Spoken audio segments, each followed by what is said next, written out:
tatlı. Senin hemen sakladığını tıkfa oynayamın. Ben tutakları bilmiyorum. Kimler yazsın? Benim diyeceğine. Elinin muhafaza elini kitaplarımda tomaş ederim. Tomaş edelim. Arada kalkamama doğrulamaya telefon at verdi. Bunun içinde layığıydı bir çat dedi. Ulan Nurken, ben layığına aynı deyip bir tanışalım. Öyle baskı vaattan ya. Aha, neyse mesleğim. Resul men bayram ağlar gece. Eyho bayram ağlar gece diyor. Bayram ağlar. Akşam sana tören yanında duruşsun. Duruşsun, duruşsun. Yoksa da beni daha kaygısın mı yedin ki? İn olsun beni otay, dursun ve yerlesin ve yedin de. Fokat ne ama kanka? Gül attı değil, gül. Güller getir, gülüm gel. Güller getir.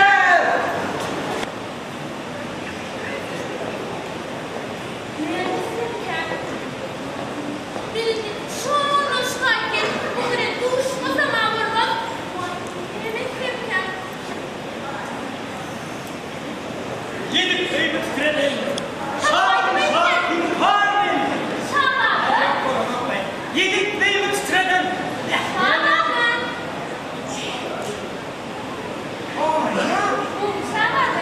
Oho büyüdüm eyvallah. Vay bak sen niye bu yerlerde? Umyada yapma. Aman benim dayı.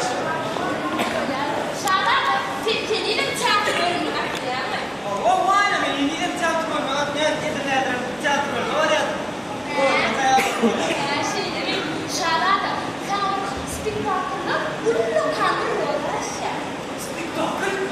Rol? Hani? Niye de? Reis yok kim o? Ne düşünmedim?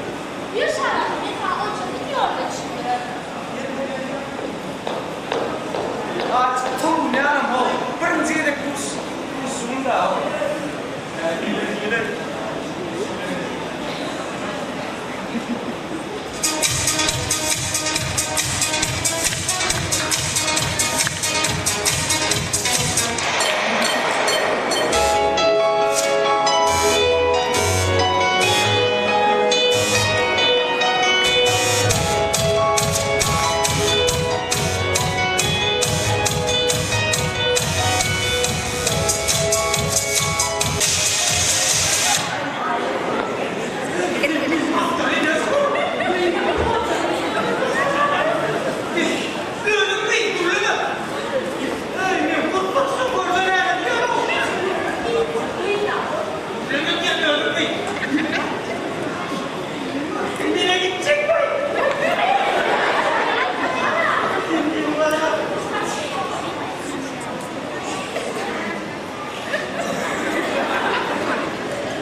Ben sual geçen ağırlan gülüktüm.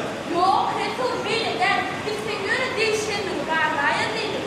Dostlar dedim ben gelme var buraya ben. O bizim aynama fahiş etti. Bizim bağla kuruluk. Değişkenlik götüren götürülük. Usul bilirliği kadar. Benim adım. Şimdi ne var? Hey Resul'da. Yine seyrettin mi? Şuna hakik ayna. Ayna. Şuna hakik Resul. Tanıştınız değil mi? Yine gidecek bu. Kovmayacağım öyle. Bu ne? Ay ne işin yok böyle?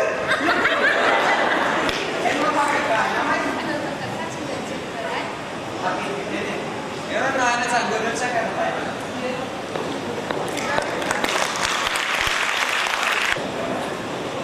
Sığmak deyimin, näme bilýär misiniz? Ele alırlar da yitik eseri. Lokmadaşın ähli artık bölümün yonu döreterler acap eseri. Artık maçlık düşmanı zannettim. Tavsiyetli olan da beyittir namı. Min bitirimi bir söz bilen aýdýarkan bu ýerde üstü geregine. Hormatly mehmanlar, geliginde bolsa ýene bir gaçak sahnamyda tomaşa ederek garşyladym.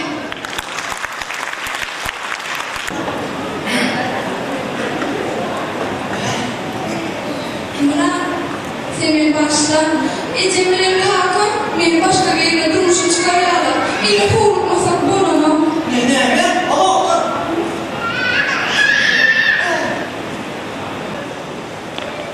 Ulan yemin. Opra, tamam ol. Ne böyle opra? Yine sorun mu benim ayıplayım ne? Sana atacak dostum acaba kim açacak onu? Bir dakika. Birbirine aşık olun. Oğlum tam. Oyunu görsünüz.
Bak.